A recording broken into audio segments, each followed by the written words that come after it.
ഇത് നമ്മുടെ എന്താ പറയാ വിഖ്യാതമായിട്ടുള്ള PA ജബ്ബാർ MM അക്ബർ സംവാദത്തിന് ശേഷം വിസ്ഡത്തിലെ ഇപ്പോഴത്തെ പ്രധാനപ്പെട്ട മോഡറേറ്റർ ആയിട്ടുള്ള CP സമദും അദ്ദേഹത്തിന്റെ ഒരു സഹകാരിയോ അല്ലെങ്കിൽ അദ്ദേഹത്തിന്റെ ഒരു സഹപ്രവർത്തകൻ ആയിട്ടുള്ള ഒരു സുഹൃത്തും ചേർന്നിരുന്നു കൊണ്ട്, അതായത് ഇവര് പിന്നെ KNMന്റെ ആൾക്കാരല്ല, വിസ്ഡത്തിന്റെ ആൾക്കാരുമല്ല, ഇവര് എന്താണ് മർക്കസു ദഅവയുടെ ആളുകളാണ്. അപ്പൊ മർക്കസു ദഅവയുടെ ആളുകൾ ഈ സംവാദത്തിൽ വിജയിച്ച MM അക്ബർ സാഹിബിന്റെ ആ ഒരു സംവാദക്ഷമതയും അദ്ദേഹത്തിന്റെ വൈജ്ഞാനിക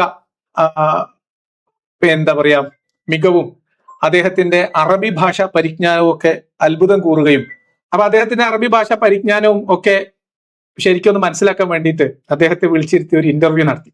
ഒരു മഹാസമ്മേളനം കോഴിക്കോട് വെച്ച് നടന്നിരുന്ന സമ്മേളനം, അതും ഇസ്ലാമിക പ്രസ്ഥാനത്തിന്റെ ചരിത്രത്തിലെ ആദ്യത്തെ ഒരു പ്രമേയമുള്ള സമ്മേളനം. ആ പ്രമേയം നമ്മളാണ് അന്ന് ആ ഒരു ടീം എന്നുള്ളവർക്ക് ഡിസൈൻ ചെയ്തത്. പിന്നെ ഏക മാനവതയ്ക്ക് ഏകദൈവ വിശ്വാസം എന്ന പ്രമേയം. ആ പ്രമേയത്തിൽ ഊന്നിയ ചെറിയ ചെറിയ പ്രഭാഷണങ്ങൾ, അന്ന് പ്രസംഗരംഗത്തൊന്നും അങ്ങനെയില്ല, ചെറുപ്പമാണല്ലോ. അപ്പോൾ ചെറിയ ചെറിയ പ്രഭാഷണങ്ങൾ പല സ്ഥലത്ത് നടത്താൻ വേണ്ടി ആണ് കുറച്ച് മതതാരതമ്യ പഠനത്തിലേക്ക് ഇറങ്ങിച്ചെല്ലുന്നത്. ആ മതതാരതമ്യ പഠനവും പിന്നെ എൻ്റെ ഒരു ഫിസിക്സിലെ ഒരു സയൻസ് വിദ്യാർത്ഥി എന്നുള്ള നിലക്കുള്ള ഒരു എക്സ്പോഷറും, ഇത് രണ്ടും എന്ന് പറഞ്ഞാൽ മതത്തെ എന്തിനെയാണെങ്കിലും ചോദ്യം ചെയ്ത് മാത്രം അനുധാവനം ചെയ്യുക എന്നുള്ളൊരു സംസ്കാരം സ്വാഭാവികമാണ്. അപ്പോൾ അതുകൊണ്ട് തന്നെ ഇസ്ലാം ആണ് എന്ന് പറയുമ്പോഴും അല്ലെങ്കിൽ ഇസ്ലാമിൻ്റെ നിർദ്ദേശങ്ങളാണെന്ന് പറയുമ്പോഴും അത് കേവലമായി സ്വീകരിക്കാതിനപ്പുറത്ത് അതിന്റെ പിന്നിലുള്ള യാഥാർത്ഥ്യം എന്താണ്, അങ്ങനെ പഠിച്ചവൻ പറയാൻ കാരണം എന്താണ്, ആ ഒരു കൽപ്പന എന്തുകൊണ്ട് എന്നൊരു അന്വേഷണമുണ്ട്. ആ അന്വേഷണം മറ്റു മതങ്ങളുമായിട്ട് താരതമ്യം ചെയ്തുകൊണ്ട് കൂടി പഠിക്കുമ്പോൾ നമുക്ക് മനസ്സിലാവും ഇസ്ലാമിന്റെ ഉച്ചലം. ഇതിലൊരു പ്രധാനപ്പെട്ട പോയിന്റ് നിങ്ങൾ ശ്രദ്ധിച്ചോന്ന് അറിയില്ല. ഇദ്ദേഹം പറയുന്നത്, ഇദ്ദേഹം മതത്തെ പഠിക്കാൻ തുടങ്ങുന്ന സമയത്ത് അല്ലെങ്കിൽ മതത്തിനെ അപ്രോച്ച് ചെയ്യുന്നത് ഇദ്ദേഹത്തിന്റെ യുക്തിപരമായ ശാസ്ത്രീയമായിട്ടുള്ള വിശകലനത്തിലൂടെയും ഇദ്ദേഹം അതിന്റെ യുക്തിയൊക്കെ അന്വേഷിച്ച്, എന്നാൽ അള്ളാഹു അങ്ങനെ എന്താ പറയാൻ കാരണം, അല്ലെങ്കിൽ ഈ ആയത്തിന് ഇങ്ങനെ അർത്ഥം വരാൻ കാരണം എന്താണ് എന്നാണ്. എന്നാൽ ഇദ്ദേഹം പറഞ്ഞിട്ട് ഇതൊക്കെ പഠിച്ചിട്ട് ഇദ്ദേഹം മനസ്സിലാക്കി കഴിഞ്ഞപ്പോൾ ഇദ്ദേഹം ഇപ്പോൾ ആളുകളോട് എന്താ പറയുന്നത്, ഞാൻ ആ വീഡിയോ ഭാഗം ഉൾപ്പെടുത്തിയിട്ടില്ല, ഇദ്ദേഹം എന്നല്ല ഇസ്ലാമിന്റെ പ്രബോധകർ എല്ലാവരും, പണ്ഡിതന്മാരെല്ലാവരും പറയുന്നത്, നമ്മൾക്ക് ഇസ്ലാം എന്ന് പറയുന്ന മതത്തിൽ വിശ്വാസം ഉണ്ടായാൽ, ഇത് ദൈവികമാണെന്ന് വിശ്വസിച്ചാൽ, മുഹമ്മദ് നബി അള്ളാഹുവിന്റെ പ്രവാചകനാണെന്ന് വിശ്വസിച്ച് കഴിഞ്ഞാൽ, പിന്നെ ഖുർആനിൽ എന്ത് പറഞ്ഞു അല്ലെങ്കിൽ പ്രവാചകൻ എന്ത് പറഞ്ഞു അതനുസരിക്കുക എന്നതാണ് യുക്തി എന്നാണ് സാധാരണഗതിയിൽ ഇവരൊക്കെ പറയാറ്. പക്ഷെ ഇവിടെ അക്ബർ സാഹിബ് പറയുന്നത് നേരെ തിരിച്ചാണ്.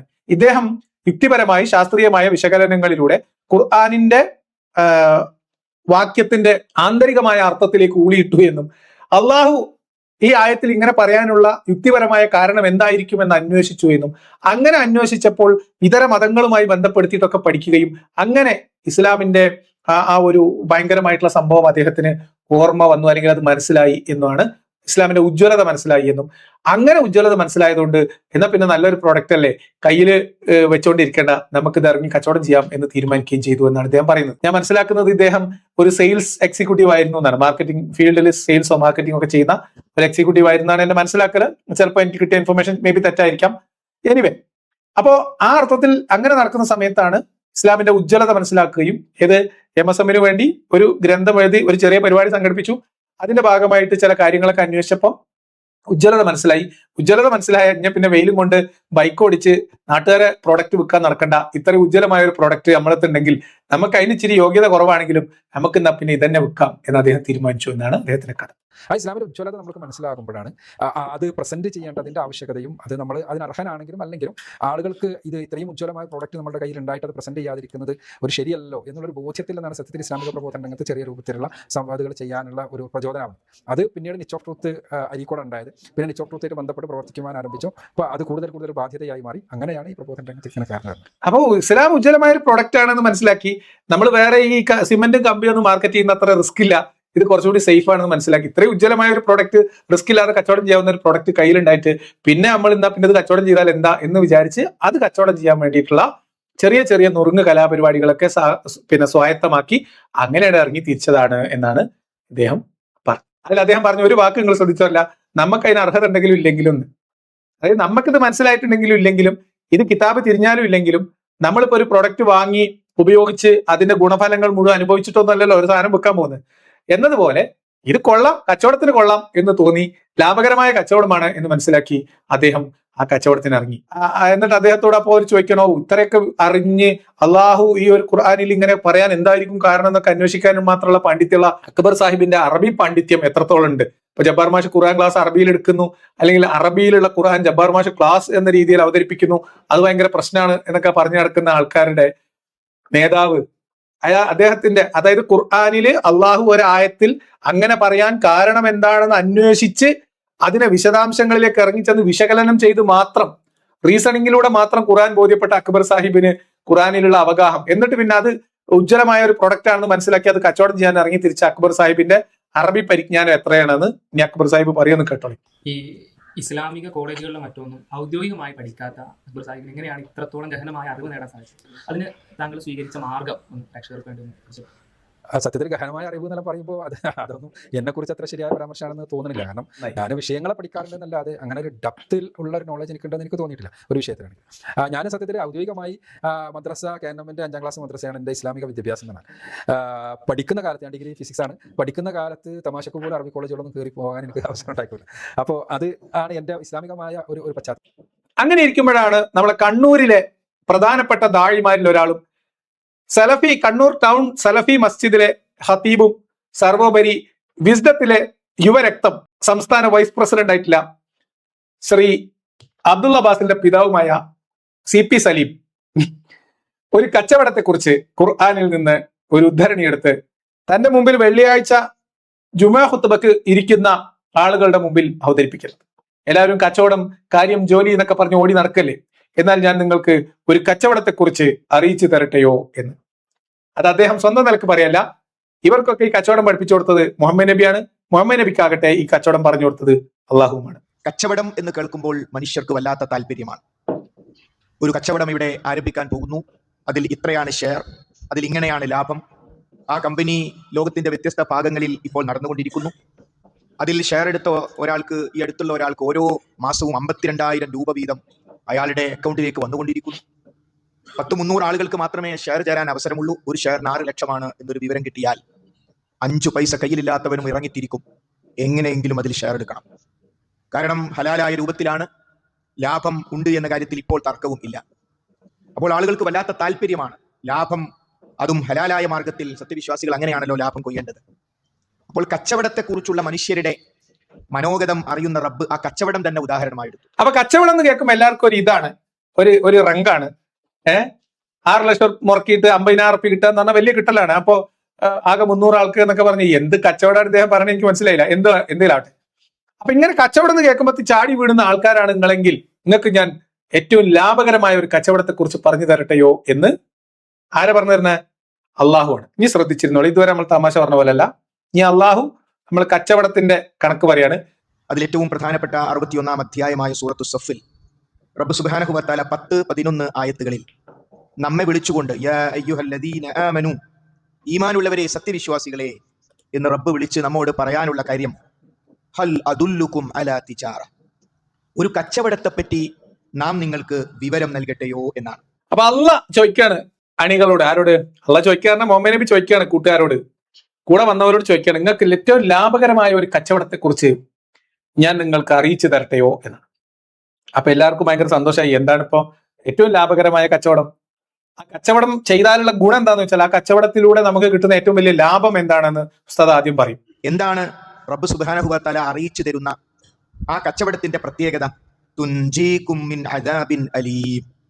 മനുഷ്യന്റെ ആത്യന്തികമായ ലക്ഷ്യം ഈ പ്രപഞ്ചത്തെ മുഴുവനും സൃഷ്ടിച്ച് സംവിധാനിക്കുന്ന റബ്ബ് സുബ്ഹാനഹു വ തആലക്ക് സാധ്യമാണോ എന്ന കാര്യത്തിൽ ആർക്കും തർക്കമില്ലാത്ത നരകത്തിൽ നിന്നും നിങ്ങൾ രക്ഷപ്പെടുന്ന ഒരു കച്ചവടം. ആ കച്ചവടത്തിന്റെ പ്രത്യേകത, ആ കച്ചവടത്തിൽ നമ്മൾ ഏർപ്പെട്ടാൽ വേദനാജനകമായ നരകശിക്ഷയിൽ നിന്നും രക്ഷപ്പെടുന്ന കച്ചവടം. അപ്പൊ ഈ കച്ചവടത്തിന്റെ ലാഭം എന്ന് പറഞ്ഞാൽ ഏറ്റവും പ്രധാനമായിട്ടുള്ളത് നിങ്ങൾ എല്ലാവരും വല്ലാതെ പേടിക്കുന്ന, എന്നാൽ അള്ളാഹുവിനെ കൊണ്ട് നടപ്പിലാക്കാൻ കഴിയുന്ന ഒരു ശിക്ഷ, നരകശിക്ഷ. ഭയാനകമായിട്ടുള്ള ഈ നരകത്തിന്റെ ഭീകരമായ ശിക്ഷയിൽ നിന്നുള്ള മോചനമാണ് ഈ കച്ചവടത്തിന്റെ ആത്യന്തിക ലാഭം. ആരാ പറയണേ? അള്ള പറയാണ്, ഏറ്റവും നല്ല ഒരു കച്ചവടം, ലാഭകരമായ ഒരു കച്ചവടം ഞാൻ നിങ്ങൾക്ക് പറഞ്ഞു തരട്ടെ എന്ന് അള്ള ചോദിക്കണം. അള്ളാഹു ആ കച്ചവടത്തിൽ ലാഭമായി നിശ്ചയിച്ചിട്ടുള്ളത് ആ അള്ളാഹു തന്നെ ഒരുക്കി വെച്ചിട്ടുള്ള, കെണിയിൽ വീഴ്ത്താൻ ആളെ പറഞ്ഞയച്ചിട്ടുള്ള നരകത്തിൽ നിന്ന് അള്ളാഹു മോചിപ്പിക്കും എന്ന കച്ചവടം. അതായത് നിങ്ങളൊക്കെ നാളെ എന്റെ മുമ്പിൽ ഈ നരകത്തിൽ വന്ന് കിടക്കേണ്ടവരാണെന്നും ഈ നരകത്തിലേക്ക് വീഴാതിരിക്കാൻ ഞാൻ നിങ്ങൾക്ക് ലാഭമുള്ള ഒരു കച്ചവടം പറഞ്ഞു തരാമെന്നും, അങ്ങനെ പറഞ്ഞിരുന്ന കച്ചവടം നിങ്ങൾ മര്യാദക്ക് ചെയ്താൽ അതിൽ നിന്നുള്ള ലാഭം ഈ നരകത്തിലേക്ക് നിന്ന് നിങ്ങൾക്ക് രക്ഷപ്പെടാം എന്നുള്ളതുമാണ് എന്ന് പറഞ്ഞാൽ ഈ കച്ചവടത്തിന്റെ പേരെന്താണ് നിങ്ങൾ പറഞ്ഞേ? എന്നിട്ട് അല്ലാഹു സുബ്ഹാനഹു വ തആല ആ കച്ചവടത്തിൽ ശ്രദ്ധിക്കേണ്ടുന്ന കാര്യങ്ങൾ, ആ കച്ചവടത്തിൽ നമ്മൾ പങ്കെടുക്കണമെങ്കിൽ നമ്മുടെ അടുത്തുള്ള മൂലധനം എന്തൊക്കെ എന്ന് വിശദീകരിക്കുന്നു. ഒന്ന്, തുഅ്മിനൂന ബില്ലാഹ്, നിങ്ങൾ അള്ളാഹുവിൽ വിശ്വസിക്കുക. വറസൂലിഹി, അവന്റെ പ്രവാചകനിലും നിങ്ങൾ വിശ്വസിക്കണം. അള്ളാഹുവിലും അവന്റെ പ്രവാചകനിലും നിങ്ങൾ വിശ്വസിക്കണം. ആ വിശ്വാസം എന്റെ മനസ്സിൽ ഈമാനുണ്ട്. ചില ആളുകൾ പറയും അതൊന്നും മനസ്സിലാക്കുമ്പോഴല്ല, എന്റെ മനസ്സിലുണ്ട്. ആ മനസ്സിൽ വെച്ചാൽ പോരാ.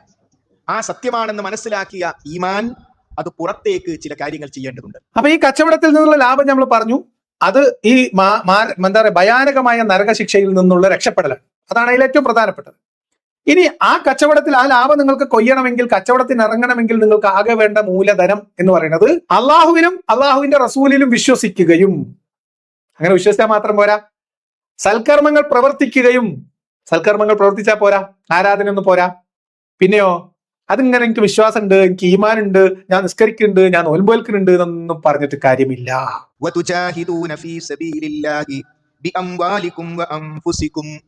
നിങ്ങൾ മനസ്സിലാക്കിയ ആ ഈമാനിന്റെ കാര്യങ്ങൾ, അത് അള്ളാഹുവിന്റെ മാർഗത്തിൽ നിങ്ങൾ ത്യാഗ പരിശ്രമങ്ങൾ നടത്തണം. ബി അംവാലിക്കും വ അൻഫുസിക്കും, നിങ്ങളുടെ ധനം കൊണ്ടും നിങ്ങളുടെ ശരീരം കൊണ്ടും. അപ്പോൾ അള്ളാഹുലും അവന്റെ പ്രവാചകനിൽ വിശ്വസിക്കുകയും ധനം കൊണ്ടും ശരീരം കൊണ്ടും റബ്ബ് സുബ്ഹാനഹു വ തആലയുടെ മാർഗത്തിൽ ത്യാഗ പരിശ്രമങ്ങൾ നിങ്ങൾ നടത്തുകയും വേണം. ഇതാണ് ആ കച്ചവടം. നിങ്ങൾ ചെയ്യേണ്ട കച്ചവടം അതാണ്. നിങ്ങൾക്ക് വിവരമുണ്ടെങ്കിൽ ഈ കച്ചവടത്തിൽ ഏർപ്പെടലാണ് നിങ്ങൾക്ക് നല്ലത്. നിങ്ങൾക്കൊരു കച്ചവടത്തിന് ഇറങ്ങാം. ഇറങ്ങിക്കഴിഞ്ഞാൽ ഞാൻ ഒരുക്കി വെച്ച നരകത്തിൽ നിങ്ങൾക്ക് രക്ഷപ്പെടാം. ആ രക്ഷപ്പെടാൻ വേണ്ടി നിങ്ങൾക്ക് കച്ചവടത്തിന് ഇറങ്ങണമെങ്കിൽ നിങ്ങൾക്ക് ആകെ വേണ്ട മൂലത്തിന് നിങ്ങൾ എന്നിൽ വിശ്വസിക്കണം, എന്റെ പ്രവാചകനിൽ വിശ്വസിക്കണം, നിങ്ങൾ നിങ്ങളോട് പറഞ്ഞ പ്രവൃത്തികൾ ചെയ്യണം. പോരാ, നിങ്ങളുടെ സമ്പത്തും ശരീരവും ഉപയോഗിച്ചുകൊണ്ട് നിങ്ങൾ അള്ളാഹുവിന്റെ മാർഗത്തിൽ ജിഹാദിനൊരുങ്ങി പുറപ്പെടണം എന്നാണ് തുജാഹിദു എന്ന് പറഞ്ഞ. അപ്പൊ സഹോദരി സഹോദരന്മാരെ, മനുഷ്യരോട് ഏറ്റവും കാരുണ്യമുള്ള റബ്ബ് സുബ്ഹാനഹു വ തആല എന്നോടും നിങ്ങളോടും പറയുന്നു, രക്ഷപ്പെടണോ, ഒരു കച്ചവടത്തിൽ ചേർന്നോ. നമ്മൾ ആ കച്ചവടത്തിൽ ഉണ്ടോ സഹോദരി സഹോദരന്മാരെ? ഉണ്ടോ? ഉണ്ടില്ലെങ്കിൽ ഉണ്ണണം. നമ്മൾ ആ കച്ചവടത്തിൽ ഉണ്ടോ? ഏറ്റവും കാരുണ്യവാനായ അള്ളാഹു പറയാണ്, ഞാൻ എന്റെ കാരുണ്യത്തിന്റെ പ്രതീകമായി പടച്ചു വെച്ചിട്ടുള്ള ഈ നരകത്തിൽ വന്ന് വീഴാതിരിക്കാൻ, അതിലേക്ക് നിങ്ങൾ എടുത്തെറിയാതിരിക്കാൻ കാരുണ്യവാനായി ഞാൻ നിങ്ങളോട് പറയണു, നല്ല ലാഭമുള്ള ഒരു കച്ചവടത്തിൽ ഇപ്പൊ തന്നെ ഇറങ്ങിക്കോ. കയ്യിലുള്ള കായും ജീവനും എടുത്ത് കൈ പിടിച്ചോ, എന്നിട്ട് എന്റെ മാർഗത്തിൽ ജിഹാദിന് ഇറങ്ങിക്കോ. എന്നാ നിങ്ങൾക്ക് വലിയ ലാഭം കൊയ്യാം. എന്താണ് ലാഭം? എന്റെ കാരുണ്യം കൊണ്ട് ഞാൻ ഉണ്ടാക്കി വെച്ച നരകത്തിൽ പിടിച്ചാൽ നെടൂല. അല്ലാഹുവിന്റെ പ്രവാചകനാണെങ്കിൽ റസൂലുള്ളാഹി സ്വല്ലല്ലാഹു അലൈഹി വസല്ലം എന്തു പറഞ്ഞാലും സമിഅനാ വ അതാനാ. കാരണം എന്താ? ഇൻ ഹുവ ഇല്ലാ വഹയ്യു യൂഹാ. ഹബീബ് സല്ലല്ലാഹു അലൈഹി വസല്ലം പറയുന്നത് വഹയിന്റെ അടിസ്ഥാനത്തിലാണ്. ആ വിശ്വാസം നമുക്ക് ഉണ്ടാകുമ്പോഴാണ് ആ ഒരു അവസ്ഥ നമ്മുടെ ജീവിതത്തിലേക്ക് വരിക. അപ്പൊ ഇതിന്റെ മൂലധനമായിട്ട് ഇങ്ങനെ ശരീരവും ജീവനും സമ്പത്തും എല്ലാം ത്യജിക്കണമെങ്കിൽ നമുക്ക് എന്ത് വേണം? നല്ല വിശ്വാസം വേണം. ആരെ വിശ്വാസം വേണം? അള്ളാഹിന്റെ വിശ്വാസം വേണം. അള്ളാഹുവിന്റെ വിശ്വാസം വേണമെങ്കിൽ എന്ത് വേണം? ആ അള്ളാഹു പറഞ്ഞയച്ച ആളാണ് മുഹമ്മദ് നബി എന്നുള്ള വിശ്വാസം വേണം. ആ രണ്ട് വിശ്വാസം വന്നു കഴിഞ്ഞാൽ പിന്നെന്താ? പിന്നെന്ത് പറഞ്ഞാലും ചെയ്തോളും. അപ്പൊ ആ വിശ്വാസം ഉണ്ടായി കഴിഞ്ഞാൽ പിന്നെ സമയന വാർത്തയിന എന്താ പറഞ്ഞു? അത് കിണറ്റ് ചാടാൻ പറഞ്ഞ കിണറ്റ് ചാടും, പനന്റെ മുകളിൽ കയറാൻ പറഞ്ഞ പനി കയറും, ഒട്ടകത്തിന്റെ കഴുത്ത് വെട്ടാൻ പറഞ്ഞ വെട്ടും, ഓന്റെ കൊല്ലാൻ ആളുണ്ടോ എന്ന് വെച്ചാൽ ആളുണ്ടാവും, ആക്രമിക്കാൻ കൂടെ ചെല്ലും, കൊള്ളയടിക്കാൻ കൂടെ പോകും, ഉറങ്ങിക്കിടക്കുന്ന മനുഷ്യരെ, നിരായുധരായി ഉറങ്ങിക്കിടക്കുന്ന മനുഷ്യരെ തലവെട്ടാനും അവരുടെ കുട്ടികളെ പിടിച്ചുകൊണ്ടുവരാനും ഒരു ഉടുപ്പില്ലാണ്ടായി പോകും. അപ്പൊ അള്ളാഹുവിലും പ്രവാചകനും വിശ്വസിച്ചു കഴിഞ്ഞാൽ പിന്നീട് ചെയ്യേണ്ട പ്രവർത്തനം എന്താ? ഞാനും നിങ്ങളും ഇന്നത്തെ ദിവസം ഈ ജുമയ്ക്ക് ഇവിടെ എങ്ങനെ എത്തി? നമ്മൾ എന്തുകൊണ്ട് ജുമയ്ക്ക് വരാത്ത അവസ്ഥയിലായില്ല? നമ്മൾ എന്തുകൊണ്ട് ഇപ്പോൾ ജുമയെ പരിഹസിക്കുന്ന അവസ്ഥയിലായില്ല? നമ്മൾ എന്തുകൊണ്ട് ഇപ്പോൾ മറ്റൊരു മതത്തിലായില്ല? നമ്മൾ എന്തുകൊണ്ട് ഇപ്പോൾ ഒരു നിരീശ്വരവാദിയായില്ല? ഇതിനൊക്കെ ചിന്തിച്ചാൽ ഉത്തരം കിട്ടുക അൽഹംദുലില്ലാ എന്നായിരിക്കും. ഇവിടെ വേറൊരു പ്രധാനപ്പെട്ട തുറന്നു പറച്ചിൽ ഇദ്ദേഹം നടത്തുന്നുണ്ട്. സാധാരണഗതിയിൽ വിശ്വാസികളോട് പറഞ്ഞാൽ ഒരു സമ്മതിക്കാത്തൊരു കാര്യം, എന്തുകൊണ്ട് നിങ്ങളൊക്കെ ഇസ്ലാമിലായി? അതെന്തുകൊണ്ട്? അതിനെക്കുറിച്ചുള്ള നിങ്ങളുടെ കാഴ്ചപ്പാട് എന്താണ്? എങ്ങനെയാണ് ലോകത്ത് മുസ്ലിങ്ങൾ ഉണ്ടാവുന്നത്? ഇതിന്റെ ഉത്തരം കൂടി ഇദ്ദേഹം പറഞ്ഞുതരും. അദ്ദേഹം നമ്മൾ എന്താണ് ചെയ്യേണ്ട കച്ചവടം എന്ന് പറയാൻ വേണ്ടി ഇദ്ദേഹം വളച്ചു കെട്ടുകയാണ്. നമ്മൾ എന്തായാലും അതിന്റെ കൂടെ പോകും. റബ്ബ് സുബ്ഹാനഹു വ തആലയുടെ അതിമഹത്തായ തൗഫീഖ് കൊണ്ട് ഞാൻ ഇസ്ലാമിക കുടുംബത്തിൽ ജനിച്ചു. മുസ്ലിങ്ങളായ നമ്മുടെ നാട്ടിലുള്ള ബഹുഭൂരിപക്ഷം ആളുകൾക്കും കിട്ടിയ അനുഗ്രഹം ഒരു ഇസ്ലാമിക കുടുംബത്തിൽ, ഇസ്ലാമിക സമൂഹത്തിൽ ജനിച്ചു എന്നതാണ്. അതുകൊണ്ട് ഒരു ഫ്രെയിമിൽ എത്തിപ്പെട്ടു. പിന്നെ ആ ജനിച്ച ആ മതത്തെക്കുറിച്ച് പഠിച്ചാൽ മതി. അതൊരു വലിയ അനുഗ്രഹമാണ്. മുസ്ലിം സമൂഹത്തിന്റെ ഭാഗമായി ജനിച്ചു വീഴാൻ കഴിയുമ്പോൾ ചുറ്റുഭാഗത്തും കാണുന്നത് ഇസ്ലാമിന്റെ അടയാളങ്ങളും ഇസ്ലാമിന്റെ ഷിയാറുകളുമാണ്. അതൊരു വലിയൊരു അനുഗ്രഹമാണല്ലോ. അതൊരു വലിയ അനുഗ്രഹമാണല്ലോ. അങ്ങനെയാണ് ഇസ്ലാം അല്ലെങ്കിൽ മുസ്ലിങ്ങൾ ഉണ്ടാവുന്നത് കേട്ടോ. ഇവരോട് പറഞ്ഞവർ പറയല്ല, അങ്ങനെയൊന്നുമല്ല, അത് ഞങ്ങൾ പഠിച്ച് മനസ്സിലാക്കിയിട്ടാണ്. വലിയ വാദമൊക്കെ പറയും. പക്ഷെ നമുക്കറിയാം, ഇങ്ങനെ മുസ്ലിം കുടുംബത്തിൽ പശ്ചാത്തലത്തിൽ ജനിച്ചു വീണാൽ പിന്നെ കാണുന്നതും കേൾക്കുന്നതും എല്ലാം ഇസ്ലാമുമായി ബന്ധപ്പെട്ട കഥകളായിരിക്കും. അങ്ങനെയാണ് ഇസ്ലാമാവും. അങ്ങനെ ഇസ്ലാമായി ജനിച്ചു കഴിഞ്ഞാൽ പിന്നെ നമ്മൾ ഇസ്ലാമിനെ കുറിച്ച് മാത്രം പഠിച്ചാൽ മതിയെന്ന്. റസൂലുള്ളാഹി സ്വല്ലല്ലാഹു അലൈഹി വസല്ലം ഇവിടെ ആഹ്വാനം കേട്ട് ലോകത്തിന്റെ വിവിധ ഭാഗങ്ങളിലേക്ക് സ്വഹാബികൾ യാത്ര ചെയ്യുകയാണ്. അത് പറയുന്നത് 1500ഓളം വർഷങ്ങൾക്ക് മുമ്പാണ്. നമ്മൾ അറിയണം അന്നത്തെ യാത്രാ സംവിധാനം. അവർ യാത്ര ചെയ്തു പോകേണ്ടത് മിക്കതും കടലിലൂടെയാണ്. കടലിലൂടെ പോകുമ്പോൾ പായക്കപ്പലാണ് അവരുടെ മുമ്പിൽ ഉള്ളത്. അവർക്കറിയാം ഹബീബിന്റെ ആഹ്വാനം കേട്ട് ആ പായക്കപ്പലിൽ പോകുമ്പോൾ എങ്ങാനും മുങ്ങിപ്പോയാൽ ഷഹീദിന്റെ കൂലി കിട്ടും. അപ്പൊ നോക്കൂ നിങ്ങൾ, നമ്മളൊക്കെ എങ്ങനെ നിസ്കരിച്ചു, എങ്ങനെ ജുമയ്ക്ക് വന്നു, എങ്ങനെ മുസ്ലിമായി, എങ്ങനെ മുസ്ലിം കുടുംബത്തിൽ ജനിച്ചു? അതിന്റെ ഉത്തരം എന്താ? മുഹമ്മദ് നബിയുടെ ഉണ്ടായിരുന്ന കൂട്ടുണ്ടായിരുന്ന ആൾക്കാര് പല പ്രദേശങ്ങളിലേക്ക് ജീവൻ പണയം വെച്ച് യാത്ര പോയി. എന്തു പോയി? ഹിജറ പോയി. എന്തിനു പോയി? ലാഭകരമായ കച്ചവടത്തിന് പോയി. ഒരു സംശയവും വേണ്ട. ഒരുപക്ഷെ പ്രത്യക്ഷമായ ഒരു കബറിൽ പോലും എത്താൻ സാധ്യമല്ല. വലിയ മത്സ്യത്തിന്റെ വയറ്റിലോ മറ്റോ ആയി പോകാം. അവർക്ക് ഒരു പ്രശ്നവുമില്ല. ഉറപ്പാണ് അവർക്ക് റസൂലുള്ള പറഞ്ഞ പരലോകം സത്യമാണ്, നരകം സത്യമാണ്, സ്വർഗം സത്യമാണ്. അത് വെച്ചുകൊണ്ട് അവർ യാത്ര ചെയ്തു. അങ്ങനെ നാടിന്റെ വ്യത്യസ്ത ഭാഗങ്ങളിൽ അവരെത്തി. ജീവൻ പണയം വെച്ചുകൊണ്ട് 2 ഹറമുകൾ വിട്ട് അവരെന്തിനാ യാത്ര ചെയ്തത്? ആ യാത്ര ചെയ്തത് വിഡ്ഢിത്തമാണോ സഹോദരി സഹോദരന്മാരെ? ഒരിക്കലുമല്ല. ഭയങ്കര ബുദ്ധിമാന്മാരാണ്. അവരെ പ്രേരിപ്പിച്ചത് എന്താ?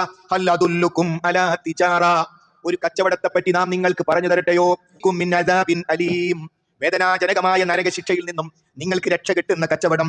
അള്ളാഹുവിലും അവന്റെ പ്രവാചകനിലും നിങ്ങൾ വിശ്വസിക്കുക. നിങ്ങളുടെ ശരീരം കൊണ്ടും നിങ്ങളുടെ ധനം കൊണ്ടും നിങ്ങൾ അള്ളാഹുവിന്റെ മാർഗത്തിൽ ത്യാഗ പരിശ്രമങ്ങൾ അഥവാ ജിഹാദ് നടത്തുക. അതാ അവർ നടത്തിയത്. ജിഹാദ് അവിടെ സ്വന്തം കുടുംബവും നാടും ഒക്കെ വിട്ടങ്ങോട്ട് യാത്ര ചെയ്യാണ്. എന്നിട്ട് യാത്ര ചെയ്ത് മറ്റൊരു സ്ഥലത്തേക്ക് എത്തിപ്പെടുന്നു. എന്തിന്? ഒരു ബിസിനസിന് വേണ്ടി. അപ്പൊ അതിനു വേണ്ടിയിട്ടാണ് അവര്, അതായത് കടലിൽ പായക്കപ്പലിൽ കയറി യാത്ര ചെയ്യുന്ന സമയത്ത് ചിലപ്പം മര്യാദക്ക് കബറടക്കാനോ കഫൻ ചെയ്യാനോ കുളിപ്പിക്കാനോ മൃതശരീരം പോലും കിട്ടൂല എന്നറിഞ്ഞിട്ടും ജീവൻ പണയം വെച്ച് നിങ്ങളുടെ ധനം കൊണ്ടും നിങ്ങളുടെ ശരീരം കൊണ്ടും അള്ളാഹുവിന്റെ മാർഗത്തിൽ ജിഹാദിനിറങ്ങി പുറപ്പെടുക എന്ന് പറഞ്ഞാൽ മരണം മുന്നിൽ കണ്ടുകൊണ്ട് മരിക്കാൻ തയ്യാറായിട്ട് വീടും നാടും വിട്ട് ഇറങ്ങി ഓടിപ്പോവുക.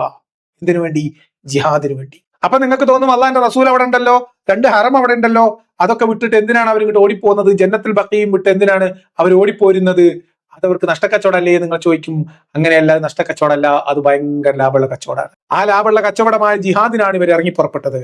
ഈ പ്രാവശ്യം ആയിരക്കണക്കിന് ആളുകൾ ഹജ്ജിന് പോകാൻ കാരണം അവർ മുസ്ലിങ്ങളായതുകൊണ്ടാണ്. അവർ മുസ്ലിങ്ങളായത് അവരിവിടെ വന്നതുകൊണ്ടാണ്. അതാ പറഞ്ഞത് ഹറമുകളുടെ 1 ലക്ഷം കൂലി ഒഴിവാക്കി വരുമ്പോൾ ഇവിടെയുള്ള നമ്മൾ ഈ ജുമയ്ക്ക് പങ്കെടുക്കുമ്പോൾ നമ്മൾ മുസ്ലിങ്ങളാകാൻ കാരണക്കാരായി തീർന്നവർക്ക് ഈ ജുമന്റെ കൂലിയിൽ നിന്ന് കിട്ടുകയാണ്. അപ്പോൾ എത്ര വലിയ കച്ചവടമാണ് മഹാന്മാരായ സ്വഹാബത്ത് ഏറ്റെടുത്തത്. അന്ന് പായക്കപ്പലിൽ കയറി ശരീരവും ജീവനും ത്യജിച്ചുകൊണ്ട് ആ പായക്കപ്പലിൽ കയറി ഇസ്ലാമിക ആദർശ പ്രബോധനം എന്ന ജിഹാദിന് ഇറങ്ങി പുറപ്പെട്ട സഹാബാക്കൾ ഇവിടെ വന്നത് കൊണ്ടാണ് നമ്മൾ മുസ്ലിം ആയതെന്നുള്ളത് കൊണ്ട് ഇവിടെ മുസ്ലിങ്ങൾ ഇനി ആയിരക്കണക്കിന് വർഷം നിസ്കരിക്കുമ്പോൾ ആ നിസ്കാരത്തിൽ നിന്ന് ഒരു പങ്ക് ഇങ്ങനെ MLM-ലെ ടോപ്പിലുള്ള ആളുകൾക്ക് കിട്ടുന്നത് പോലെ ഒരു കൂലി ഇങ്ങനെ പഠിച്ചവരങ്ങോട്ട് ഈ MLM-ലെ ടോപ്പിലുള്ള ആൾക്ക് കൊടുത്തോണ്ടിരിക്കും. അത് അവർക്ക് മാത്രമുള്ള ആയത്താണോ ഇത്? അല്ല, നമുക്കുമുള്ള ആയത്താണ്. നമ്മളോടും റബ്ബ് പറയാണ്, ഇപ്പൊ ജീവിച്ചിരിക്കുന്ന ഇനി ഒരു പ്രവാചകൻ വരില്ല എന്ന് ഉറപ്പുള്ള നമ്മളോടും റബ്ബ് പറയാണ്, തുഞ്ചീക്കും മിൻ അദാബിൻ അലീം, നേരെ വേദനാജനകമായ നരകശിക്ഷയിൽ നിന്ന് രക്ഷപ്പെടുന്ന കച്ചവടത്തെ പറ്റി നിങ്ങൾക്ക് നാം പറഞ്ഞു തരട്ടെ എന്ന്. ആ കച്ചവടത്തിൽ നമ്മളും പ്രവേശിക്കണം. ഇതിപ്പോ അന്ന് മുഹമ്മദ് നബിന്റെ കൂടെ ഉണ്ടായിരുന്ന സഹാബികൾക്ക് മാത്രം പറഞ്ഞ കച്ചവടമാണോ കൂടെ? അല്ല,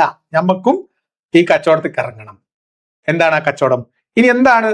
കണ്ണൂർ ടൗൺ ജുമാ മസ്ജിദിൽ അല്ലെങ്കിൽ കണ്ണൂർ ടൗൺ സലഫി ജുമാ മസ്ജിദിൽ ഇരുന്നിട്ട് CP സലീം തന്റെ മുന്നിലിരിക്കുന്ന ആളുകൾക്ക് മുഹമ്മദ് നബിയുടെ അനുചരന്മാര് നാട്ടിലാകെ ഇസ്ലാം പടർത്താൻ വേണ്ടി ജിഹാദിനിറങ്ങി പുറപ്പെട്ടപ്പോ അതിൽ അദ്ദേഹം ഇപ്പൊ അത് നമ്മൾക്കും ചെയ്യണം എന്ന് പറയുമ്പോൾ അതെങ്ങനെ ചെയ്യണം, എന്തുകൊണ്ട് ചെയ്യണം എന്നൊക്കെ വിശദീകരിക്കുന്ന ഭാഗമാണ്. എന്താണ് ഇവര് ലക്ഷ്യം വെക്കുന്ന ദഅ്വാ ജിഹാദ് എന്ന് നമുക്ക് നോക്കാം. അത് പ്രവേശിക്കുമ്പോൾ നമ്മൾ ശ്രദ്ധിക്കേണ്ടുന്ന കാര്യമാണ് റബ്ബ് സുബ്ഹാനഹു വ തആല. ആ റബ്ബ് സുബ്ഹാനഹു വ തആലയുടെ വിശ്വാസവും റസൂലുള്ളാഹിയുടെ വിശ്വാസവും ഉറപ്പിച്ചു കഴിഞ്ഞാൽ പിന്നീട് നമുക്ക് കിട്ടിയ ഈ നിധി, നമുക്ക് കിട്ടിയ ഈ സ്വർഗമാർഗം, ആ സ്വർഗമാർഗം ഒരിക്കലും പിടിച്ചു വെക്കാൻ പാടില്ല. അത് മറ്റുള്ളവരിലേക്ക് കൊടുക്കണം. അതാണ് സ്വഹാബാ കിറാം ചെയ്ത ഏറ്റവും മഹത്തായ പ്രവർത്തനം. അതാണ്. ഇപ്പൊ നിങ്ങൾക്ക് ഇസ്ലാം ഉണ്ട്, നിങ്ങൾ മുസ്ലിമായി ജനിച്ചു, നിങ്ങൾ മുസ്ലിം കുടുംബത്തിൽ ജനിച്ചു വളർന്നു, നിങ്ങൾക്ക് അതുകൊണ്ട് തന്നെ വേറെ ഒന്നിനെ കുറിച്ച് അന്വേഷിക്കാനോ പഠിക്കാനോ ഒന്നും നിൽക്കണ്ട. ഇനി നിങ്ങൾ എന്താ ചെയ്യേണ്ടത്? ഇത് മറ്റുള്ളവർക്ക് കൊടുക്കുക എന്ന് പറഞ്ഞാൽ മതപരിവർത്തനത്തിന് വേണ്ടി ശ്രമിക്കണം. കണ്ണി കണ്ട ഹിന്ദുക്കളെയും ക്രിസ്ത്യാനികളെയും കാണുന്നിടത്ത് വെച്ച് ഇസ്ലാമിലേക്ക് ക്ഷണിക്കണം. അതിന് അവരെ പിന്നാലെ കൂടണം. ഇതാണ് ഈ പറഞ്ഞ ഇവരിപ്പോ പറഞ്ഞ ഈ മിനി ജിഹാദ്. ഇതാണ് കേട്ടോ. ഇനി റസൂലുള്ളയും വരില്ല, റസൂലുള്ള പ്രവാചകന്മാരുടെ ഭാഗമായ സ്വഹാബത്തും ഇനി വരില്ല. എങ്കിൽ ഈ ദീൻ മറ്റുള്ളവരിലേക്ക് എങ്ങനെ എത്തും? കണ്ണൂരിലും പരിസര പ്രദേശങ്ങളിലും നമ്മളൊക്കെ ജീവിക്കുന്ന സ്ഥലത്ത് എത്രയോ മുസ്ലിങ്ങൾ അല്ലാത്ത ആളുകളുണ്ട്. അപ്പൊ ഇദ്ദേഹം ജീവിക്കുന്ന ഈ കണ്ണൂരിലും പരിസര പ്രദേശത്തിലും ഇദ്ദേഹത്തിന്റെ പള്ളിന്റെ ചുറ്റിലും മുസ്ലിങ്ങളല്ലാത്ത എത്രയോ ആൾക്കാർ, മുസ്ലിങ്ങളിൽപ്പെട്ട ആളുകൾ തന്നെ. അവർ മുസ്ലിങ്ങളായി ജനിച്ചു, അവർ പാവങ്ങളാ, അവർക്ക് ഖുർആൻ എന്താണെന്ന് അറിയില്ല, അവർക്ക് ഹദീസ് എന്താണെന്ന് അറിയില്ല, ഖുർആനും ഹദീസും എന്താണ് പറയുന്നത് എന്നും അറിയില്ല. പലരും അവരെ ചൂഷണം ചെയ്യുന്നു. എന്നിട്ട് അവർക്ക് ദീൻ പറഞ്ഞു കൊടുക്കാതെ അവരുടെ വിശ്വാസത്തെ ചൂഷണം ചെയ്ത് ആളുകൾ ജീവിക്കുകയാണ്. അങ്ങനെയുള്ള ഒരു അവസ്ഥയിൽ ഇത് യഥാർത്ഥത്തിൽ ഇതാണ് ദീൻ. ലാ ഇലാഹ ഇല്ലല്ലാഹയുടെ അർത്ഥം ഇതാണ്, റസൂലുള്ളാഹി പഠിപ്പിച്ചത് ഇതാണ്. ഇതൊന്നും ഇസ്ലാമിന്റെ പേരിൽ ചെയ്യാൻ പറ്റാത്ത കാര്യങ്ങളാണ്. ഇതൊക്കെ ആര് പറഞ്ഞു കൊടുക്കും? ആര് പറഞ്ഞു കൊടുക്കും? അവിടെയാണ് ചോദ്യം, നമ്മളോട് ചോദ്യം. ഒരു കച്ചവടത്തിന് തയ്യാറുണ്ടോ? ഒരു കച്ചവടത്തിന് തയ്യാറുണ്ടോ? ഉണ്ടാ സലീം സാഹിബ് കച്ചവടത്തിന് തയ്യാറുണ്ടോ? കച്ചവടത്തിന് തയ്യാറുണ്ടോ വെച്ചടക്കണേ. കച്ചവടത്തിന് ഇറങ്ങിയ ബാസിൽ സാറ് സംവാദത്തിന് തയ്യാറുണ്ടോ എന്ന് ചോദിക്കുന്നത്. ആരെങ്കിലും സംവാദത്തിന് തയ്യാറുണ്ട് എന്ന് പറഞ്ഞാലോ പോണോ, കേറണോ, കേറിയാലോ, കുട നന്നാക്കേണ്ടി വന്നാലോ എന്ന ബേജാറ് അപ്പുറത്തും. അപ്പൊ നമ്മള് സംവാദത്തിനുണ്ട് പറഞ്ഞാൽ അപ്പൊ ശ്രീനിവാസനും മോഹൻലാലും മറ്റേ സിനിമയിൽ പറഞ്ഞ മാതിരി കുട നന്നാക്കാനുണ്ടോ എന്ന് ചോദിച്ചപ്പോ കുട നന്നാക്കാനുണ്ട് എന്ന് പറഞ്ഞില്ലേ, പോണോ കേറണോ എന്ന് ചോദിച്ച പോലെ ഭാഷ. അപ്പോൾ സഹോദരി സഹോദരന്മാരെ, പലരും പറയും, അല്ല ഇവിടെ ഇപ്പൊ കുറെ ആൾക്കാർ ഇങ്ങനെ മുസ്ലിങ്ങളല്ലാത്തൊരു ജീവിക്കുണ്ടല്ലോ, ഓരൊക്കെ മരിച്ച സോർക്ക് സ്വർഗം കിട്ടുമോ, ഒരു നരകത്തിലെത്തുമ്പോൾ അവർക്ക് ഈ സന്ദേശം എത്താതെ പടച്ചു. അതാ പ്രശ്നം. ഇത് ഇവിടെയുള്ള മുസ്ലിങ്ങളൊക്കെ നരകത്ത് പോവോ സ്വർഗത്ത് പോവോ, അത് ചോദിക്കുന്നതിന് ഒരു ബാധ്യത ഇവിടെ അല്ലേ? ഇവിടെയുള്ള മുഴുവൻ മുസ്ലിങ്ങൾക്കും ഇസ്ലാം എന്താണ് എത്തിച്ചു എന്ന് പറഞ്ഞു കൊടുക്കാനുള്ള ബാധ്യത ആർക്കാണ്? ആരെങ്കിലും ഇവിടെ ആകാശത്ത് നിന്ന് കെട്ടി ഇറങ്ങണ്ടോ? ഇല്ല. ഇവിടെ ജീവിച്ചിരിക്കുന്ന മുസ്ലിങ്ങളുടെ ബാധ്യതയാണ്. ഈ ഗ്രന്ഥം നിങ്ങളുടേതു കൂടിയാണ്. ജനങ്ങൾക്കുള്ള മാർഗദർശനം മുസ്ലിങ്ങൾക്ക് മാത്രമുള്ള മാർഗദർശനമായി ചുരുക്കരുത്. മുസ്ലിങ്ങളടക്കം മുഴുവൻ ജനങ്ങൾക്കുമുള്ള മാർഗദർശനമാണ് വിശുദ്ധ ഖുർആൻ. അപ്പോൾ ഈ വിശുദ്ധ ഖുർആനിന്റെ സന്ദേശം നമ്മുടെ തൊട്ടടുത്തിരിക്കുന്ന നമ്മുടെ അമുസ്ലിം സഹോദരന് പറഞ്ഞു കൊടുക്കാൻ, സഹോദരിക്ക് പറഞ്ഞു കൊടുക്കാൻ, ഈ നാട്ടിലുള്ള മുഴുവൻ ആളുകൾക്കും അത് എത്തിച്ചു കൊടുക്കുക എന്നത് നമ്മളുടെ ബാധ്യതയാണ്. അപ്പൊ അതുകൊണ്ട് ഇനി നമ്മൾ മടിച്ചോ മാറിയോ നിൽക്കണ്ട. പണ്ട് സഹാബികൾ പായക്കപ്പൽ കയറിയതുപോലെ നമുക്ക് മറ്റേ MIT സ്കൂട്ടിയും അതേമാതിരി ലൂണയൊക്കെ എടുത്തിട്ട് ഇറങ്ങാം. എന്തിനിറങ്ങാം? നമ്മുടെ അയലോക്കത്തുള്ള അമുസ്ലിങ്ങളായിട്ടുള്ള ആൾക്കാർക്ക് ദാ ഖുർആനെ പിടിച്ചോളി, ഇത് നിങ്ങൾക്ക് കൂടി ഉള്ളതാണ്, നിങ്ങൾ എടുത്തോളി, നിങ്ങൾ ഇത് പഠിച്ചോളി, നിങ്ങൾ വിശ്വസിച്ചോളി, നിങ്ങൾ ഈ വിഗ്രഹ ആരാധനയിൽ കുറെ പ്രശ്നമുണ്ട്, അതൊന്നും ശരിയാവൂല, അത് വലിയ നരകത്തേക്ക് പോകും, നിങ്ങളും പോകും ഞാനും പോകും, നിങ്ങൾ ഇന്റെ കൂടെ കൂടിയാൽ ഞാനും നരകത്തിന് രക്ഷപ്പെടും, നിങ്ങളും നരകത്തിന് രക്ഷപ്പെടും, നമുക്ക് രണ്ടാക്കും നരകത്തിന് രക്ഷപ്പെട്ടൂടെ? ഇനി നിങ്ങൾ രക്ഷപ്പെട്ടു വന്നാൽ ഞാൻ നിങ്ങളെ ചേർക്കും, നിങ്ങൾ ചേർത്തിട്ട് നിങ്ങൾ രണ്ടാളെ കൂടി ചേർത്താൽ ഇപ്പൊ നിങ്ങൾ വീണ്ടും ഒരു ദർജ കൂടും, നിങ്ങൾ ആ രക്ഷപ്പെടുത്തിയ രണ്ടാൾക്കും നരകത്തിൽ നിന്ന് രക്ഷപ്പെടാം. അങ്ങനെ ഇതൊരു ലാഭകരമായ ബിസിനസ് ആയിട്ട്, ഇതൊരു നെറ്റ്വർക്ക് മാർക്കറ്റിംഗ് ആയിട്ട് നമുക്ക് കൊണ്ടടക്കാം. അതുകൊണ്ട് നിങ്ങൾ എല്ലാവരും ഇറങ്ങി പുറപ്പെടണം. ഇനി ആകാശത്ത് നിന്ന് ആരും വരാനില്ല, നമുക്ക് ഈ ദീന് സലാമത്താക്കണം. എല്ലാവരും വരി, നമുക്ക് മുസ്ലിങ്ങളെ അമുസ്ലിങ്ങളെ ഒക്കെ വിസ്ഡം മുജാഹിദിന്റെ ഹിദായത്തിലേക്ക് കൊണ്ടുവരാം. അതാണ് ലാഭകരമായ കച്ചവടം. വേദനാജനകമായ നരകശിക്ഷയിൽ നിന്നും നിങ്ങളെ രക്ഷപ്പെടുത്തുന്ന ഒരു കച്ചവടത്തെ പറ്റി നാം നിങ്ങൾക്ക് വിവരം തരട്ടെയോ? റബ്ബിന്റെ ചോദ്യമാണ്. അതുകൊണ്ട് സഹോദരങ്ങളെ, ആ കച്ചവടത്തിൽ പ്രവേശിക്കണം നമ്മളെല്ലാവരും. നമ്മുടെ ചുറ്റുഭാഗത്തുള്ള പാവങ്ങളായ കുറെ മനുഷ്യന്മാരുണ്ട്, അവർക്കറിയില്ല വിഗ്രഹാരാധന പാടില്ല എന്ന്. അതിന്റെ തകരാറെന്താണെന്ന് അവർക്കറിയില്ല. നമ്മൾ അവിടെ നിന്ന് പോലൊക്കെ തെറ്റാത്ത അത് പറഞ്ഞെടുക്കാൻ ആരാ അവിടെ ഉള്ളത്? ഒരു പ്രവാചകൻ ഇറങ്ങി വരുമോ? ഇല്ല. നമ്മുടെ വിശ്വാസത്തിന്റെ ഭാഗമാണ് എങ്കിൽ അതാര് നമ്മൾ വിചാരിക്കും, നിങ്ങൾ എന്തായി പറയുന്നത്, നമ്മളിവിടെ ജുമയ്ക്ക് വന്നതാ, നമ്മളോട് ഇങ്ങോട്ട് പറയുന്ന കാര്യം, നമുക്കൊക്കെ കാര്യമുണ്ട്, നമുക്കൊക്കെയുണ്ട്. കൂട്ടായി നമ്മൾ നിന്നാൽ കൂട്ടായി നിൽക്കാം. MLM അതായത് സലീം ഉസ്താദ് മുന്നിൽ നിൽക്കും. സലീം ഉസ്താദ് പറഞ്ഞത് കേട്ടിട്ട് ഇവരെല്ലാരും കൂടിയും പിന്നെ ഈ പറഞ്ഞ ജിഹാദിന്, അതായത് ദഅവത്ത് ജിഹാദിന്, കച്ചവടത്തിന് ഇറങ്ങി പുറപ്പെട്ടാൽ എല്ലാവരും സലീം ഉസ്താദിന്റെ ഇടത്തേക്കാലും വലത്തേക്കാലും ഇങ്ങനെ നെറ്റ്വർക്ക് മാർക്കറ്റിംഗ് ആണ്. അപ്പൊ കൂടിയിരിക്കുന്ന എല്ലാവർക്കും ലാഭം കിട്ടും. ഇനി അടുത്ത ആഴ്ച വേറെ പള്ളിയിൽ പോയി അവിടുത്തെ ഉസ്താദിനോട് പറഞ്ഞ് അവിടെ ഉസ്താദ് പ്രസംഗിച്ച് അവിടെ ഉസ്താദിന്റെ കീഴിൽ അങ്ങനെ വന്ന അപ്പൊ ഇയാളുടെ കീഴിൽ പോയി. ഇതിനൊക്കെ ആർക്ക് കിട്ടും? കൂലി ആർക്ക് കിട്ടും? സലീം ഉസ്താദിന് കിട്ടും. നമ്മുടെ ഓരോ പ്രദേശത്തുമുള്ള ഈ കാര്യങ്ങൾ മനസ്സിലാക്കിയ മുസ്ലിമീങ്ങൾ കൂടിയിരിക്കുക. നമ്മൾ മുസ്ലിമീങ്ങളാണ് സഹോദരങ്ങളെ. ഈ ചുറ്റുഭാഗത്തുള്ള എത്രയോ ആളുകളുണ്ട്. അപ്പൊ പലർക്കും ഖുർആൻ പരിഭാഷ കൊടുക്കാൻ പറ്റും. ഖുർആൻ പരിഭാഷ അവർക്ക് ചോദിച്ചാൽ നമ്മൾ ഇത് കിട്ടൂല എന്ന് വിചാരിക്കുന്ന ആൾക്കാരുണ്ട്. എന്തോ ചോദിക്കുന്നതോ അപമര്യാദയായി പോകും. ഓരോ ഖുർആൻ അവർക്ക് മാത്രമല്ല, നമ്മൾ ചോദിക്കാൻ പറ്റൂല. നമുക്ക് വായിക്കാൻ പറ്റും എന്ന് പറഞ്ഞാൽ അത്ഭുതമായിരിക്കും. അത്ഭുതമത്തോടു കൂടി അങ്ങനെ കാണുന്ന ആൾക്കാരുണ്ട്. അവർക്ക് വിശുദ്ധ ഖുർആന്റെ പരിഭാഷ കൊടുക്കാം. ശ്രദ്ധിക്കണം, വൃത്തിയുള്ള സത്യം വെക്കാവൂ എന്നൊക്കെ പറഞ്ഞുകൊണ്ട് വിശുദ്ധ ഖുർആന്റെ പരിഭാഷ കൊടുക്കാം. നിങ്ങൾ അറിയോ, ഈ നാട്ടിലുള്ള ഹിന്ദുക്കളും ക്രിസ്ത്യാനികളൊക്കെ ഒരു മുസാഫ് കിട്ടിയെങ്കിൽ ഒരു ഖുർആൻ കിട്ടിയെങ്കിൽ എന്ന് ആലോചിച്ചിട്ട് എങ്ങനെ ഇപ്പൊ ചോദിക്കാം? സലീം ഉസ്താദിന്റെ അടുത്ത് ഉണ്ട്, എന്നാലും ഇപ്പൊ നമ്മൾ ചോദിച്ചാൽ അത് മോശമാവൂലേ? അല്ലെങ്കിൽ ഇപ്പൊ ബാസിൽ ഉസ്താദിന്റെ അടുത്ത് ഉണ്ട്, ചോദിക്കാൻ പറ്റുമോ? ചോദിച്ചാൽ അവർക്ക് എന്താ തോന്നുക? നമുക്കൊക്കെ വായിക്കാൻ പറ്റുമോ എന്ന് ആലോചിച്ചിട്ട് ഹിന്ദുക്കൾ ഇങ്ങനെ ഒരു ഖുർആൻ കിട്ടിയെങ്കിൽ, ഒരു മുസാഫ് കിട്ടിയെങ്കിൽ, ഒരു പരിഭാഷ കിട്ടിയെങ്കിൽ എന്ന് ആലോചിച്ചുകൊണ്ട് പോലെ ഇരിക്കണം പോലും. വിശുദ്ധ ഖുർആന്റെ പരിഭാഷ. ഇനി ആ ഖുർആനിൽ പറഞ്ഞ കാര്യങ്ങൾ വൃത്തിയായി ഒരു ലഘുലേഖയാക്കി, ഒരു CD ആക്കി, ഒരു ലിങ്ക് ആക്കി മാറ്റുന്നു. ബാസിൽ പറഞ്ഞെടുത്തായിരിക്കും ഉസ്താദിന്റെ കണക്കിൽ ഒരു CD വരെ എത്തിയിട്ടുള്ളൂ. ബാസിലാണ് ഏറ്റവും പുതിയ ലിങ്ക് ഒക്കെ കൊടുത്തിട്ടുള്ളത്. അപ്പം ലിങ്ക് ആക്കിയാലും മതി. എന്നിട്ട് ലിങ്ക് എങ്ങനെ ഷെയർ ചെയ്ത് കൊടുത്താൽ മതി. ആരെങ്കിലും ചോദിച്ചാൽ വാട്സപ്പിൽ ലിങ്ക് ഇട്ടെന്ന് പറഞ്ഞാൽ മതിയല്ലോ. നമ്മുടെ സഹോദരങ്ങൾക്ക് കേൾക്കാനും അറിയാനും അവർക്കെല്ലാം വരാൻ പോകുന്ന വിശാലമായ പരിപാടികൾ സംഘടിപ്പിക്കുന്നു. അവിടെ ഇസ്ലാമിനെ പരിചയപ്പെടുത്തുന്നു. ആ പരിപാടിയുടെ ഭാഗമായി ആയിരക്കണക്കിന് വീടുകളിൽ കയറി ഇങ്ങനെ ഒരു പരിപാടി ഉണ്ട്, നിങ്ങൾ അവിടെ വരണം. അങ്ങനെ പല രൂപത്തിൽ നിങ്ങൾ വരാൻ പ്രയാസമല്ലേ, ഇത്ര മണിക്ക് ലൈവ് തുടങ്ങും, നിങ്ങൾ അത് കേൾക്കണം. ഇതായിട്ട് ലിങ്ക് ഞങ്ങൾക്ക് വാട്സപ്പ് ഇട്ടാ നിൽക്കണം. അല്ല, വലിയ പരിപാടി സംഘടിപ്പിച്ചിട്ട് അവിടത്തേക്ക് ഹിന്ദുക്കളെ ക്രിസ്ത്യാനികളൊക്കെ വിളിച്ചു വരുത്തണം എന്ന് സലീം സാഹിബ് പറയുമ്പോ ബാസിൽ പറയണത് ഓഫ്ലൈനിൽ നമ്മൾ പരിപാടിക്ക് വരൂല, ഓഫ്ലൈനിൽ അഡ്രസ് ഇല്ലാത്തവരടുത്തേക്ക് നമ്മൾ പോകൂല. ഒരാൾ പറയുന്നത് നമ്മൾ ഹിന്ദുക്കളെ ക്രിസ്ത്യാനികളൊക്കെ വിളിച്ചു കൂട്ടി ഓർക്കൊക്കെ ഒരു കിതാബിന്റെ പരിഭാഷയും കൊടുത്ത് ഓലൊക്കെ എല്ലാവർക്കും പങ്കെടുപ്പിക്കാവുന്ന രീതിയിൽ വലിയ പരിപാടി സംഘടിപ്പിച്ച് ഓലൊക്കെ വീട്ടിൽ പോയിട്ട് ഞങ്ങളെ പരിപാടി ഇറക്കി നിങ്ങൾ വരണം എന്ന് പറഞ്ഞ് വരുത്തിയിട്ട് ഇനി അവർക്ക് വരാൻ പറ്റില്ലെങ്കിൽ ലൈവിന്റെ ലിങ്കും കൊടുത്തിട്ട് തിരിച്ചു പോന്നിട്ട് നമുക്ക് വലിയ പരിപാടി നടത്തിയിട്ട് ആൾക്കാരൊക്കെ ഇതിലേക്ക് കൊണ്ടുവരാം എന്ന് പറഞ്ഞു നടക്കുമ്പോൾ അബ്ദുള്ള ബാസിൽ കൂട്ടർ പറയണത് ഓഫ്ലൈനിൽ അഡ്രസ് ഇല്ലാത്തവരോ ഓഫ്ലൈനിൽ ഞങ്ങൾ സ്റ്റുഡിയോന്റെ റൂമിന്റെ ഉള്ളിൽ വരിക, അത് നമ്മളെ സ്റ്റുഡിയോക്ക് തന്നെ വരണം. അതുകൊണ്ട് ഈ കച്ചവടത്തിൽ നമ്മൾ പ്രവേശിക്കണം. നമ്മുടെ അയൽവാസികൾ ഇസ്ലാമിനെ കുറിച്ച് അറിയാത്തവരുണ്ടെങ്കിൽ അതിന്റെ ഉത്തരവാദിത്വം നമുക്കുണ്ട്. നമ്മൾ ജീവിക്കുന്ന നാട്ടിൽ ഇസ്ലാമിനെ കുറിച്ച് അറിയാത്തവരുണ്ടെങ്കിൽ നാളെ പരലോകത്ത് പ്രതികൾ നമ്മളായിരിക്കും. അല്ലെങ്കിലും ഇഹലോകത്ത് നിങ്ങൾ ഇതിനിറങ്ങി തിരിച്ചാൽ ഇഹലോകത്ത് നിങ്ങൾ പ്രതികളാകും. കാരണം വെറുതെ നാട്ടുകാരെ കൊണ്ട് പറയിപ്പിക്കരുത്. പിന്നെ ഇതില് നിങ്ങൾ ശ്രദ്ധിച്ചോ? മനസ്സിലായോ? മീൻസ് നിങ്ങൾ ശ്രദ്ധിച്ചോ എന്ന് എനിക്കറിയില്ല. മറ്റുള്ളവരുടെ വിശ്വാസം ആകെ പ്രശ്നമാണ് എന്ന് ഓരെ പറഞ്ഞു കൊടുക്കാൻ ആരെവിടെ ഉള്ളത് എന്നാ ചോദിക്കുന്നത്. ആരും ചോദിക്കണേ? CP സലീം. CP സലീം എന്താ പറഞ്ഞ നേരത്തെ? നമ്മൾ മുസ്ലിം വീട്ടിൽ ജനിച്ചത് കൊണ്ട് വലിയ അനുഗ്രഹമാണ്, നമ്മൾ വേറെ ഒന്നിനെ കുറിച്ച് ആലോചിച്ചിട്ട് തന്നെ ഇല്ല. അല്ല ചങ്ങായി, നിങ്ങൾ ഇതൊന്നും പഠിക്കാണ്ട് പിന്നെ എങ്ങനെയാണ് അതൊക്കെ തെറ്റാണെന്ന് പറയുന്നത്? നിങ്ങൾ മുസ്ലിം കുടുംബത്തിൽ ജനിച്ചു, മുസ്ലിം പശ്ചാത്തലത്തിൽ വളർന്നു, മുസ്ലിമായിട്ട് തന്നെ മുന്നോട്ട് പോയി, അതിനുശേഷം നിങ്ങൾക്ക് വേറെ ഒന്നും നോക്കണ്ടല്ലോ. പിന്നെ എന്തിന്റെ അടിസ്ഥാനത്തിൽ നിങ്ങൾ ഇതൊക്കെ തെറ്റാറാണ് ഖുറാനിലുണ്ട് എന്നുള്ളതുകൊണ്ടാ? ഈ ഖുറാനിൽ നിങ്ങൾ വിശ്വസിക്കുന്നത് നിങ്ങൾ മുസ്ലിം ആയതുകൊണ്ടല്ലേ? നിങ്ങൾ മുസ്ലിം ആയത് നിങ്ങൾ മുസ്ലിം വീട്ടിൽ ജനിച്ചോണ്ടല്ലേ? എന്നാൽ ആ ദൗത്യം നിർവഹിക്കാനാകട്ടെ ഏറ്റവും നല്ല സംവിധാനം ഭരണഘടന പറയാണ്, നിങ്ങൾ സംഘടിച്ചു. ഓ, അത് അടിപൊളി. നിങ്ങൾ കേട്ടോളി. ലോകത്ത് ഇസ്ലാം അല്ലാത്തതെല്ലാം തെറ്റും പെശകും തിരികേടുമാണ് എന്ന് പറയുന്ന മൗലിയാരി പറയാണ്. ലോകത്തെല്ലാത്തിനെയും ഇല്ലാതാക്കി അവിടെ ഇസ്ലാം സ്ഥാപിക്കണം എന്ന് ജീവിത വ്രതമാക്കേണ്ടത് ഒരു മുസ്ലിമിന്റെ ബാധ്യതയാണെന്നും സമ്പത്തും ശരീരവും കൊണ്ട് ജിഹാദിനിറങ്ങൽ മുസ്ലിങ്ങൾ തയ്യാറാവണം, അതൊരു ലാഭകരമായ കച്ചവടമാണ് എന്ന് പറയുന്ന മൗലിയാരി പറയണ കേട്ടോളി. ഇന്ന് എന്തുകൊണ്ട് നമുക്ക് പറ്റും?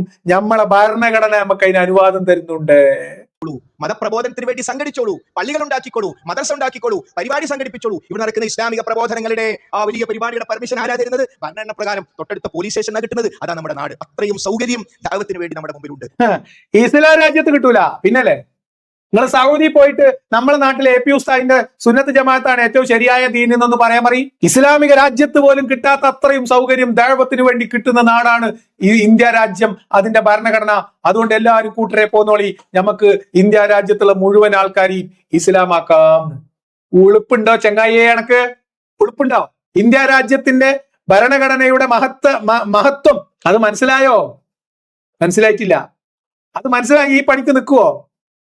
ഏതൊരു മനുഷ്യനും അയാൾക്ക് ഇഷ്ടമുള്ള വിശ്വാസം സ്വീകരിക്കാനും വിശ്വസിക്കാതിരിക്കാനും ആരാധിക്കാതിരിക്കാനും പ്രചരിപ്പിക്കാനും വിമർശിക്കാനുമുള്ള അവകാശം വകവെച്ചു കൊടുക്കുന്ന ഒരു ഭരണഘടനയുടെ മുമ്പിൽ ഇന്നദ്ദീന ഇൻദല്ലാഹിൽ ഇസ്ലാം എന്നും ഇസ്ലാം അല്ലാത്തതെല്ലാം ഇല്ലാതായി പോകേണ്ടതാണെന്നും ഇസ്ലാം ആകുന്നത് വരെ, മതം അള്ളാഹുവിൻ്റെതാകുന്നത് വരെ നിങ്ങൾ യുദ്ധം ചെയ്യണം എന്നും കൽപ്പിക്കപ്പെട്ട ഒരു ഗ്രന്ഥം പിടിച്ചോണ്ട് ഇയാൾ ജിഹാദിനിറങ്ങാൻ പോവാണ് പോലും.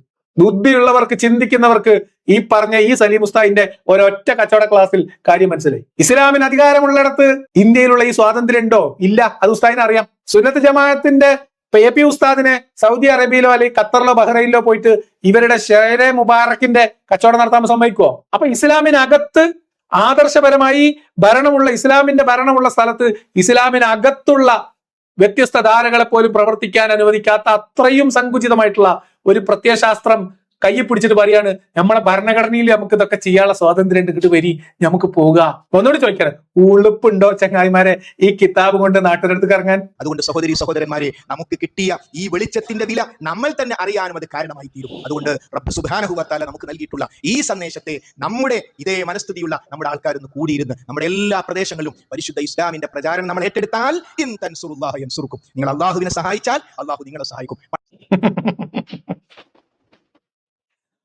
അള്ളാഹു അതിനേക്കാളും വലിയ ദരിദ്രവാസി. അള്ളാഹുവിന് കടം കൊടുക്കാൻ ഞാനുണ്ട് എന്നാണ് പണ്ട് മദീനയിൽ ചെന്നപാട് ചോദിച്ചത്. നിങ്ങൾക്ക് അള്ളാഹുവിന്റെ അടുത്ത് കടം കൊടുത്താൽ അള്ളാഹു നിങ്ങൾക്ക് കുറെ ആക്കി തിരിച്ചു തരുന്നു. നാട്ടുകാരുടെ അടുത്ത് വട്ടിപ്പലിശക്ക് പണം പിരിക്കുന്ന ഒരു യാചകന്റെ വേഷം ഖുറാനിൽ ചില സ്ഥലത്ത് അള്ളാഹുവിന് കാണാം. ഇവിടെ അള്ളാഹ് പറയണേ നിങ്ങൾ അള്ളാഹിനെ സഹായിക്കുക, അപ്പൊ അള്ളാഹ് നിങ്ങളെ സഹായിക്കുന്നു. എന്താ അള്ളാഹിനെ സഹായിക്കാരനാ? അള്ളാഹ് സഹായിക്കാരനാ ചായയും പൊറട്ടി വാങ്ങി കൊടുക്കാന്നാ? പടച്ചോനെ സഹായിക്കാന്ന് പറഞ്ഞാൽ പടച്ചോന് വസ്ത്രവും ഭക്ഷണം ഒന്നും ആവശ്യമില്ല. അള്ളാഹിനെ സഹായിക്കാന്ന് പറഞ്ഞാൽ അള്ളാഹിന്റെ അടിമകൾ സ്വർഗം കിട്ടാൻ വേണ്ടി പ്രവർത്തിക്കലാണ് അള്ളാഹിനെ സഹായിക്കാൻ. അതുകൊണ്ട് ആ ദൗത്യം മനസ്സിലാക്കി അള്ളാഹു സുബ്ഹാനഹു വ തആല പറഞ്ഞിട്ടുള്ള ഈ ആഹ്വാനത്തെ നെഞ്ചിലേറ്റുന്ന വിശ്വാസിനികളിൽ റബ്ബ് സുബ്ഹാനഹു വ തആല നമ്മെ ഏവരെയും ഉൾപ്പെടുത്തി അനുഗ്രഹിക്കുമാറാകട്ടെ. അപ്പൊ അത് എന്തായാലും വളരെ നല്ലൊരു ഇതാണ്. ഇദ്ദേഹത്തിന്റെ കുട്ടികളെയും മക്കളെയും അയലോക്കാരെയും പള്ളിക്കത്തെ വേറെയുള്ള ആൾക്കാരെയും കൂട്ടിയിട്ട് ജിഹാദിന് ഇറങ്ങുകയാണ്.